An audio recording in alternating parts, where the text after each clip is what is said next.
On a Thursday in the Maldives, an expedition team descended with an officially stated goal, researching deep-water soft corals, similar to the vibrant species shown in this photograph, at a site called Diana Kondu.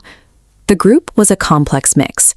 It included marine ecologists and researchers connected to the University of Genoa, 2 students, and Gianluca Benedetti, a local diving instructor with 7 years of experience in these waters. This graph tracks their path. The standard recreational diving limit in the Maldives is 30 meters, but the group dropped straight past that safety line, aiming for the shark cave. The entrance alone sits in a dark zone 50 meters below the surface. The primary danger here was the transition into an overhead environment. By swimming beneath a solid rock ceiling, the divers traded their connection to the open ocean for a fixed path, making a direct vertical escape to the surface physically impossible. Before they even touched the water, the expedition was operating in a dangerous gray area. Officials later noted gaps in their research proposal. The authorities didn't know they were exploring a cave. 2 of the divers weren't on the official researcher list, and the university eventually categorized the dive as a personal outing. Environmental conditions on the surface signaled high risk well before the group reached the cave. A yellow weather warning was in effect, with rough winds churning the ocean and generating strong surface currents that swept directly across the site. Despite the bureaucratic confusion and hostile surface weather, the 5 divers descended to 50 meters and swam into the pitch-black mouth of the cavern. The administrative oversight combined with poor weather removed any safety net. They were entering an advanced, high-risk environment without a strict, externally validated plan, leaving absolutely zero margin for error. To understand what happened next, we have to look at this cross-section map of the cave. The entrance opened up into a massive first chamber. It was wide enough for the group to maneuver easily, with ambient light still filtering in from the ocean behind them. From there, the team squeezed through a narrow restriction tunnel that dumped them into a deeper second cavern. This second chamber hid a specific physical danger. All natural light was gone. More importantly, the floor wasn't solid rock. It was an unstable layer of thick, loose sand.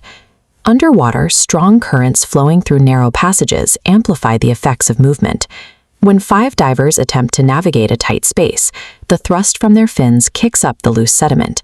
In seconds, the clear water turns into a cloudy, impenetrable soup, instantly dropping visibility to 0. The cave walls didn't collapse on them. By simply swimming over an unstable floor in a high-current environment, the divers disturbed the sand and weaponized their own surroundings, creating a blinding silt out. Imagine turning around to leave. You expect to see the path you just took, but instead you are staring into a thick wall of floating sand. Your flashlight beam hits the particles and reflects directly back into your eyes, blinding you with a white haze. This top-down view shows the architectural trick the cave played on them. With the main exit buried in silt, a secondary tunnel branching off from the chamber suddenly became visible. It mimicked the shape and width of their actual escape route, but it was a dead end. Disoriented by the silt out and heavy stress, the divers experienced a fatal optical illusion. In the darkness, the dead end looked like the only logical way out. Believing they were heading for the exit, they started swimming directly into the trap. As they pushed further down the wrong tunnel, the reality of the dead end would have set in. Human biology reacts violently to being trapped. Heart rates spike, adrenaline dumps into the bloodstream, and breathing heavily accelerates. Deep underwater, that biological reaction has a rigid mathematical cost. At 60 meters down, the immense water pressure means a diver consumes breathing gas at a significantly higher volume per breath than at the surface. Elevated, panicked breathing exponentially burns through a finite gas supply. A trick of the light caused a navigational error. But it was the resulting panic that turned their own survival instincts against them, creating a fatal timeline where every heavy breath brought them closer to empty cylinders. When recovery teams finally penetrated the system, the layout of the disaster was clear. 4 of the divers were found clustered tightly together, deep inside the innermost section of that dead-end tunnel. The divers succumbed to the depletion of their finite breathing gas supply. Every attempt to fight the current or search for the real exit consumed the very resource keeping them alive, leaving no reserve for the long swim back. But there was a 5th diver, Gianluca Benedetti, the local instructor, had separated from the group. Recovery teams found him much closer to the cave's actual entrance. He managed to find the correct path, but finding the exit wasn't enough. Sitting at 50 meters deep, he faced a massive vertical climb. With his breathing gas thoroughly depleted, he simply couldn't safely ascend. In extreme cave diving, physical distance is an illusion. Being close to the exit means absolutely nothing if the time it took to solve the maze has already drained your life support. The recovery effort itself triggered a second tragedy. Mohammed, a Maldivian military diver, descended into the identical extreme currents and zero visibility conditions in an attempt to retrieve the bodies. Working under extreme water pressure forces nitrogen to dissolve into a diver's body tissues.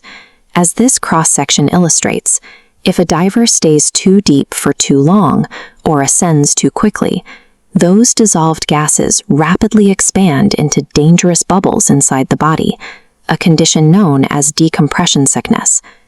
During his mission in the deep chambers, Mohammed suffered severe decompression sickness. He was rushed to a hospital and placed in a hyperbaric chamber, but the damage was irreversible. He passed away shortly after.